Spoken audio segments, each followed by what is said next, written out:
Hi friends, I am Ankit and today I will show you how to change background on Google Docs. Friends, background gives a different looks to your document.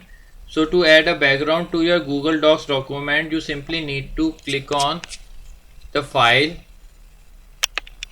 In file, you need to click on page setup.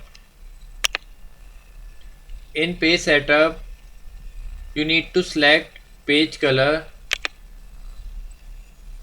I am selecting light yellow and click on OK.